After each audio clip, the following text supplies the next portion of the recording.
ತುಂಬ ಚೆನ್ನಾಗಿದೆ. ಇದು ನಾನು ಸೇವನೆ ಮಾಡ್ತಾ ಇರೋದು ಮಧುಮಕ್ಷಿಕಾ ಅವರ ಜಾಫಿ ಪೌಡರ್. ಇದು ಆ್ಯಕ್ಚುಲಿ ಜಾಫಿ ಅಂದರೆ ಜಾಕ್ ಫ್ರೂಟ್, ಹಲಸಿನ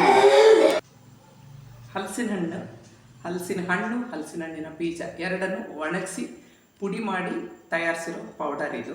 ಇದಕ್ಕೆ ಸ್ವಲ್ಪ ಫ್ಲೇವರ್ಗೆ, ಸುವಾಸನೆಗೆ ಏಲಕ್ಕಿಯನ್ನು ಸಹ ಹಾಕಿದ್ದಾರೆ. ಸೊ ಇದನ್ನು ನಾವು ಕಾಫಿಗೆ ಪರ್ಯಾಯವಾಗಿ ಬಳಸ್ಬೋದು. ನಿಮಗೆಲ್ಲ ಗೊತ್ತಿದೆ, ಕಾಫಿಲಿ ಕೆಫೆನ್ ಅನ್ನೋ ಅಂಶ ಇರುತ್ತೆ. ಅದು ಆರೋಗ್ಯಕ್ಕೆ ಅಷ್ಟು ಒಳ್ಳೆಯ ಅಂಶ ಅಲ್ಲ. ಸೊ ಇದು ಕೆಫೆನ್ ಇಲ್ಲದಿರೋ ಒಂದು ಪ್ರಾಡಕ್ಟ್. ಸೊ ಇದನ್ನು ಹಾಲಿಗೆ ಹಾಕಿ ಸ್ವಲ್ಪ ಬೆಲ್ಲ ಹಾಕಿ ಚೆನ್ನಾಗಿ ಕುದಿಸ್ಬಿಟ್ಟು ಈಗ ನಾನು ಮಾಡಿದ್ದೀನಿ. ತುಂಬ ಚೆನ್ನಾಗಿದೆ, ಒಳ್ಳೆ ಫ್ಲೇವರ್ ಇದೆ. ಇದರಲ್ಲಿ ಯಾವುದೇ ನಕಲಿ ಬಣ್ಣ, ರುಚಿ ಹಾಗೆ ಕೃತಕ ರಾಸಾಯನಿಕ ವಸ್ತುಗಳು ಅದನ್ನು ಯಾವುದನ್ನೂ ಬಳಸಿಲ್ಲ. ತುಂಬ ನ್ಯಾಚುರಲ್ ಆಗಿ, ಸ್ವಾಭಾವಿಕವಾಗಿ ನಾವು ಹೇಗೆಲ್ಲ ಪ್ರಾಡಕ್ಟ್ ಯೂಸ್ ಮಾಡ್ತೀವೋ ಆ ಥರ ಇದನ್ನು ಯೂಸ್ ಮಾಡ್ಬೋದು.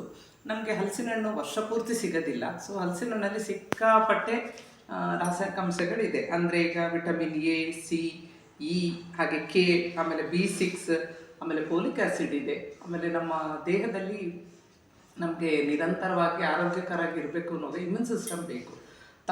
ಅದನ್ನು ಹೋರಾಟ ಮಾಡೋಕ್ಕೆ ಅದಕ್ಕೆ ಏನು ಬೇಕೋ ಆ ಅಂಶ ಅದರಲ್ಲಿದೆ. ಕೆಂಪು ರಕ್ತ ಕಣ ಜಾಸ್ತಿ ಆದಂಗೆ ನಮ್ಮ ಬಾಡಿ ಇಮ್ಯೂನ್ ಸಿಸ್ಟಮ್ ಸಹ ಚೆನ್ನಾಗಾಗುತ್ತೆ. ಆರೋಗ್ಯ ಹದಗೆಡೋದು, ನಮಗೆ ಬಾಡಿ ತುಂಬ ಇಮ್ಯೂನ್ ಸಿಸ್ಟಮ್ ಕಡಿಮೆ ಇದ್ದಾಗ ಇವೆಲ್ಲ ಆಗುತ್ತೆ. ನಾವು ಇದನ್ನು ತಗೊಳ್ಳೋದ್ರಿಂದ ಆರೋಗ್ಯಕರವಾಗಿ ಇರ್ಬೋದು. ಆಮೇಲೆ ಮೂಳೆಗೆ ಗಟ್ಟಿ ಇದು ನಿಮಗೆಲ್ಲ ತಿಳಿದಿದೆ. ಹಲಸಿನ ಹಣ್ಣಿನ ಬೀಜ ತುಂಬ ಒಳ್ಳೆಯದು ದೇಹಕ್ಕೆ. ಅದನ್ನು ನಿರಂತರವಾಗಿ ಬಳಸೋದ್ರಿಂದ ಮೂಳೆ, ಚರ್ಮಕ್ಕೆ ಮತ್ತು ಕಣ್ಣಿನ ಆರೋಗ್ಯಕ್ಕೆ ಇದಕ್ಕೆಲ್ಲ ಭಾಳ ಒಳ್ಳೆಯದು. ಹಲಸಿನ ಹಣ್ಣಲ್ಲಂತೂ ಹಣ್ಣುಗಳ ರಾಜ ಅದು.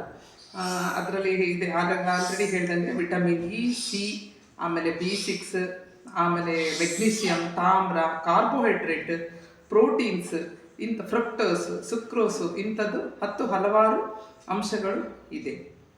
ಆಮೇಲೆ ಜೀರ್ಣಕ್ರಿಯೆಗೆ ಒಳ್ಳೆಯದು. ನಾರಿನಂಶ ಇರೋದ್ರಿಂದ ನಮಗೆ ಜೀರ್ಣಕ್ರಿಯೆಗೆ ಹಲಸಿನ ಹಣ್ಣು ಬಹಳ ಸಹಕಾರಿಯಾಗುತ್ತೆ. ಹಾಗಾಗಿ ಜೀರ್ಣಾಂಗದ ಕಾರ್ಯವನ್ನು ಸಹ ಸುಧಾರಿಸುತ್ತೆ ಇದು ಪೌಡ್ರ್ ಬಳಸೋದ್ರಿಂದ. ಕಣ್ಣಿಗೆ ಒಳ್ಳೆಯದು. ಆಮೇಲೆ ಕ್ಯಾನ್ಸರ್ ತಡೆಯಲ್ಲಿ ಹಲಸಿನ ಹಣ್ಣಲ್ಲಿರೋ ಉತ್ಕರ್ಷಣ ನಿರೋಧಕಗಳು ಜೀವಕೋಶದಲ್ಲಿರುವ DNA ಹಾನಿಯನ್ನು ತಡೆಯುತ್ತೆ. ಹಾಗಾಗಿ ಕ್ಯಾನ್ಸರ್ ಬರದಂಗೆ ಸಹ ಹಲಸಿನ ಹಣ್ಣಿಗೆ ಅದನ್ನು ತಡೆಯೋ ಶಕ್ತಿ ಹಲಸಿನ ಹಣ್ಣಲ್ಲಿ ಇದೆ. ಆಮೇಲೆ ರಕ್ತಹೀನತೆ, ಈಗ ಆಲ್ರೆಡಿ ಹೆಚ್ಚಿನವರಿಗೆ ರಕ್ತಹೀನತೆ, ಬ್ಲಡ್ ಸೆಲ್ಸ್ ಕಡಿಮೆ ಇದೆ, ರೆಡ್ ಬ್ಲಡ್ ಸೆಲ್ಸ್ ಕಡಿಮೆ ಇದೆ ಅಂತ ಹೇಳ್ತಾರೆ.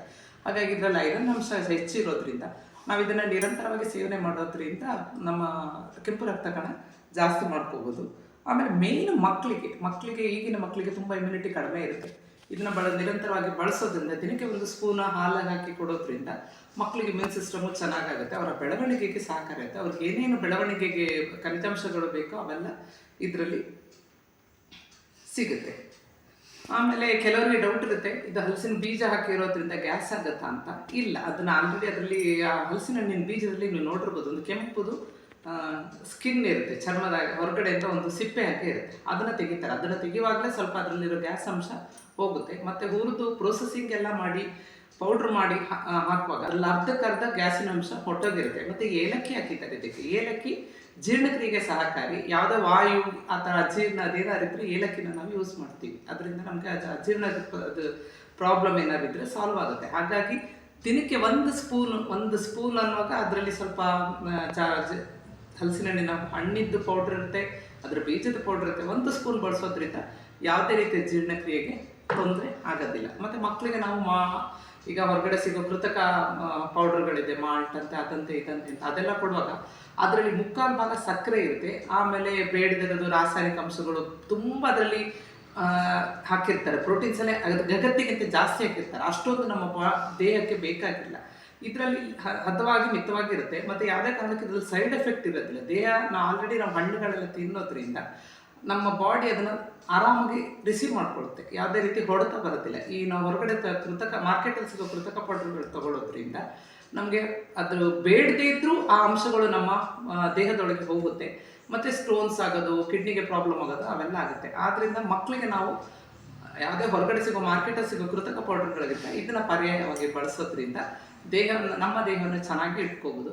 ಆದಷ್ಟು ನಾವು ನಿಸರ್ಗಕ್ಕೆ ಹತ್ತಿರವಾಗಿ ಇರೋಣ. ಯಾವುದೇ ಕೃತಕ ಆಹಾರಗಳನ್ನ ಆದಷ್ಟು ಬಿಟ್ಟು ನಮ್ಮ ಮಕ್ಕಳನ್ನ ಒಳ್ಳೆ ಆರೋಗ್ಯಕರವಾಗಿ ಬೆಳೆಸುವಲ್ಲಿ ಇಂಥದ್ದೆಲ್ಲ ತಗೊಂಡು ಅವ್ರಿಗೂ ಒಂದು ಪ್ರೋತ್ಸಾಹವನ್ನು ಕೊಡೋಣ ಅಂತ ಹೇಳಿ ನಾನು ಮಾತು ಮುಗಿಸ್ತೇನೆ. Thank you.